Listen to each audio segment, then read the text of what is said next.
చంద్రికా గురు కరుణా స్పందితా గంగాజరి ప్రవాహికా బోధామృత ప్రసాదితా సహనశీల భూస్వరూప జ్ఞాన దివ్యదాయక అగ్నివాయు సమ్మిశ్రిత జీవనోద్ధారక అగ్నివాయు సమ్మిశ్రిత జీవనోద్ధారక శరత్కాల చంద్రికా గురు కరుణా స్పందితా. మనం స్వామి భక్తుడు చమర్తి జయరామరాజు స్వామితో ఉన్న రోజుల్లో జరిగిన దివ్యలీలల గురించి చెప్పుకుంటూ వస్తున్నాము. ఈరోజు మన ఆహ్వానం మేరకు చమర్తి జయరామరాజు గారి కోడలు శంకరమ్మ మన సన్నిధి కార్యాలయానికి వచ్చి స్వామి జయరామరాజు ఉన్నప్పుడు జరిగిన ఎన్నో సంఘటనలు, తనకు తెలిసినవి విన్నవి ఎన్నో మనతో పంచుకున్నారు. జయరామరాజే తిరిగి ఈ జయరామరాజు మనవడుగా పుట్టాడు అని ఒక ఆధారం ఏమి చెప్తూ ఉన్నది. వీళ్ళ అబ్బాయి కిరణ్కి హార్ట్ ప్రాబ్లం వచ్చి హాస్పిటల్లో చేరినప్పుడు స్వామి ముక్కు తిరుపాలయ్య కనిపించి, జయరామనాయుడు హాస్పిటల్లో బాధపడుతున్నాడు, అయ్యా 1000 రూపాయలు ఇచ్చిరా అయ్యా అని స్వామి చెప్పడంతో ఆయన తిరగలేకపోతూ పక్కన ఇంట్లో ఉండే సుబ్బమ్మ చేత డబ్బులు ఇచ్చి స్వామి చెప్పాడు వాళ్ళకి చేర్చండి, జయరామనాయుడిని చూసిరండి అని చెప్పి పంపించారట. తర్వాత మా అబ్బాయికి బాగలేనప్పుడు పెద్ద అబ్బాయికి స్వామి వచ్చి ఈ మామయ్యకి జీరామయ్యకి బాగలేదు, నేను జీరామయ్యని చూసి రావాలా, జీరామయ్య పలు ఇబ్బంది పడుతుందో 1000 డబ్బులన్నా ఇచ్చి రావాలా అని అనిందంట. ఆయన లేయాలంటే మళ్ళీ ఆమె వచ్చి సుబ్బులమ్మ వస్తే నువ్వన్నా ఇచ్చిరాపో సుబ్బమ్మ 1000 పలు ఇబ్బంది పడుతుందో అని జీరామయ్య అంటే జీరామయ్య అని శిష్యుడు కదా, ఈయన వాళ్ళ కొడుకు కూడా తాతలాగా వచ్చిండు. అందుకని డబ్బులు నా చేతికి గడిగిపోతే నేను తీసుకోవాలా, స్వామి కలగ చేయాలా, మీరు ఇచ్చే డబ్బులు ఆయనకు 1000 రూపాయలు ఎన్ని రోజులు వస్తుందమ్మా ఆయన వద్దన్న. మళ్ళీ కొడుకు వచ్చినప్పుడు కూడా వచ్చింది ఆమె డబ్బులు 1000 రూపాయలు తెచ్చి నాకు వద్దుతుందమ్మా, నాకెందుకు 1000 రూపాయలు అని అబ్బాయి అనండి. రెండో వాళ్ళు కొడుక్కి ఇట్లా చేసింది ఇంప్లేసింది. అప్పుడు నాకు ఏం తెలియదు, చిన్న అబ్బాయి ఎవరికి తెలియకుండా పండగ అప్పుడు ఇట్నే పండగలు అట్ట అయిందమ్మా. అప్పుడు ఒకసారి బాగుంది.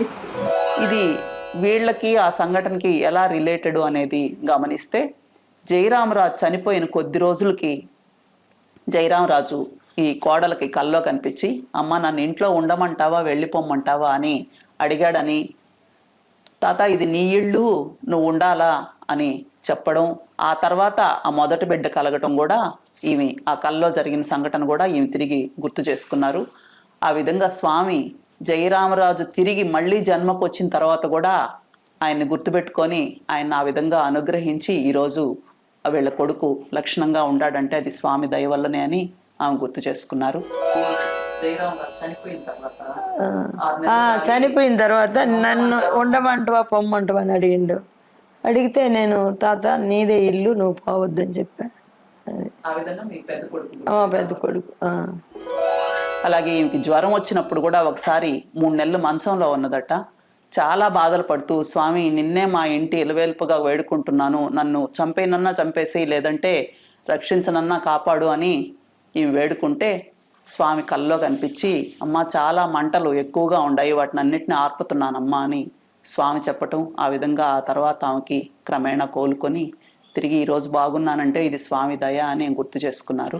తర్వాత ఒకసారి నాకు బాగలేనప్పుడు 3 నెలలు పడిపోయా, జ్వరం వచ్చింది. ఎందుకు హాస్పిటల్లో చూపించుకున్నాను, బాగలేక 3 నెలలు లేలేకపోయినా. హాస్పిటల్కి వచ్చి ఒక్క మాత్రే ఆ రాత్రికి వేసుకున్న ఉదయం నుంచి కళ్ళు ఎర్రగా పోయి శరీరం అంత ఎట్టయిపోయిందో. 3 నెలలు మనసులోనే ఉన్నా. స్వామి నువ్వు గుడిలో కూర్చొని నువ్వే ఇంటి విలువేలుపు కదా, నన్ను తీసుకొనైనా పో, ఎందుకు నేను ఈ మంచంలోనూ అనే పరిస్థితిలో ఘోరంగా ఏడుస్తా. రాత్రికి ఏడ్చిన తర్వాత మంటలని పెన్నల పైగా నుంచి అక్కడ ఆశ్రమం కానించి వచ్చి మన తోటకాడ పైకి ఎక్కి మంటలు నాయన మంటలు ఆర్పాలా అనిండు. వేరే ఒక అబ్బాయి శ్రీశీర్ సల్తా అంటే నీళ్ళు అట్టగా చల్లేది, చిన్నగా జీలకర్ర ఇవ్వాలి ఆ మూలకు దోసి అని. ఆ రోజు నుంచి క్రమేణా బాగునింది. ఆయన చెప్పినప్పుడు నుంచి బాగానే ఉంది ఆరోగ్యం. రాజుపాలెంలో జయరామరాజు వాళ్ళు మంద బయట ఒక సాల వేసుకుని ఉండే దగ్గరే స్వామి ఎక్కువగా ఉన్నారు. ఆ స్థలంలోనే ఈరోజు రాజుపాళెంలో గుడి నిర్మాణం జరిగింది. అక్కడ వీళ్ళు స్వామి విగ్రహం కూడా ప్రతిష్ఠ చేయించారు. వీళ్ళ పిల్లలు, వీళ్ళ పెదనాన్న పిల్లలు అందరూ కలిసి కూడా ఆరాధన చేస్తున్నారని కూడా శంకరమ్మ చెప్పారు. ఇలా ఎన్నో విషయాలు ఈ విధంగా ఆమె ద్వారా తెలియటం చాలా సంతోషంగా ఉంది. ఆమెకు ధన్యవాదాలు చెప్తున్నాము. స్థలం మన స్థలంలోనే స్వామి ఉండేది. స్వామి విగ్రహం మీరు ఎప్పుడు స్వామి పట్ల అభిమానంగా ఉంటారు కాబట్టి మీరే విగ్రహం పెట్టాలని పెదనాన్న నిండు. పెదనాన్న గుడి కట్టిండు. వెంకట సుబ్బరాజు హిందీ పండితుడు ఆయన. తర్వాత ఏమంటే విగ్రహం మనం పెట్టినాం. ఆరాధన అదే మా పెదనాన్న మనోడులా సేనయ్య ఈ అబ్బాయి ఇద్దరు కలిసి చేస్తున్నాడు అన్ని. ఈ పలకి సేవలు కూడా ఈ మధ్య పలకి సేవ కూడా వేసి చేస్తాడు. అంతకుముందు పలకి సేవ చేసేలేదు. ఇప్పుడు 2 సార్లు నుంచి పలకి సేవ కూడా చేస్తాడు. మా స్థలంలోనే స్వామి గుడి పెట్టాం. ఎప్పుడు మన ఇంట్లో ఇక్కడే తిరిగేవాడు.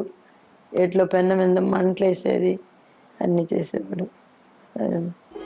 ఒక్కొక్క చిన్న చిన్న విషయం వింటే మనకు ఒక పరమాద్భుతమైన అనేక కోణాల్లో స్వామి యొక్క దివ్యత్వం అనుభవం అవుతుంది.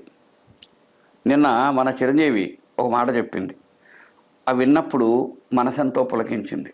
అదేమిటంటే, ఊరి బయట ఒక వదిలేసినటువంటి బావి ఉంది.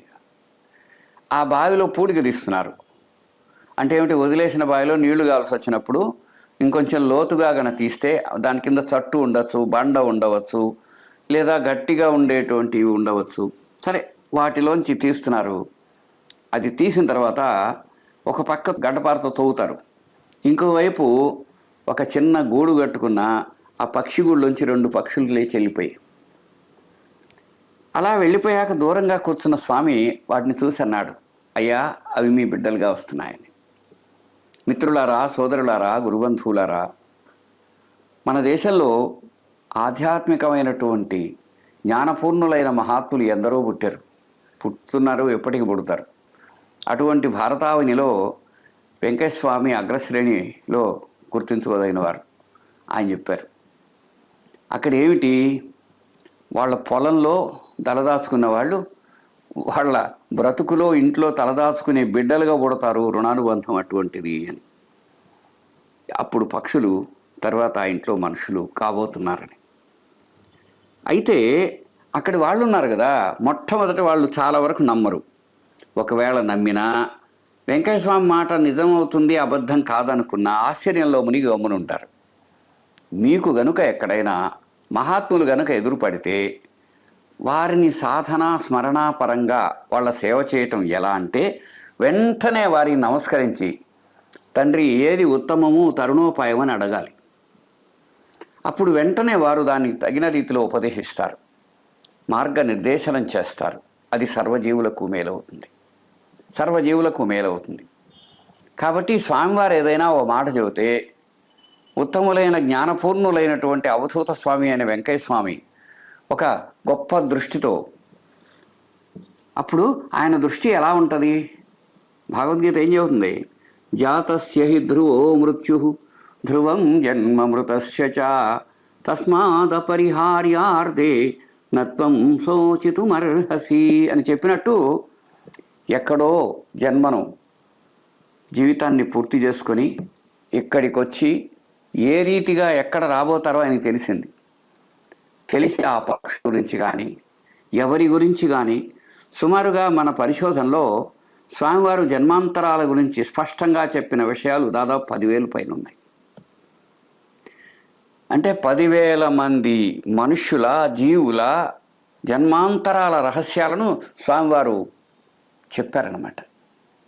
కావాలంటే పలానా దారి పోయి చూసుకో, మీ నాన్న పలానా ఊర్లో పలానా ఇంట్లో పలానా రకంగా ఉన్నాడు, ఆడు చిన్న బిడ్డ ఉంటాడు. ఆ విధంగా ఎంతో అద్భుతమైనది స్వామివారి దివ్య లీలా విలాస చరిత్ర. అది మన ధన్యత వల్ల మనం ఈరోజు తెలుసుకొని చెప్పుకోగలుగుతున్నాం. కాబట్టి మనం ఎంతో అదృష్టవంతులం, భాగ్యశాలుడం, స్వామివారి దివ్య సత్సంగాన్ని కొనసాగించుకోగలుగుతున్నాం. మీరందరూ ఆస్వాదించండి, అవతరించండి, సాటి వారికి తెలియచేయండి. మనందరం కలిసి ఆ మహానుభావుడి యొక్క దివ్యత్వం వైపు, కరుణ వైపు, దయ వైపు, జాలి వైపు, ఆయన ద్వారా మనకు లభించే అనుగ్రహం వైపు పురోగమించాలని స్మరిస్తూ అభిలషిస్తూ నమస్కరిస్తూ సెలవు.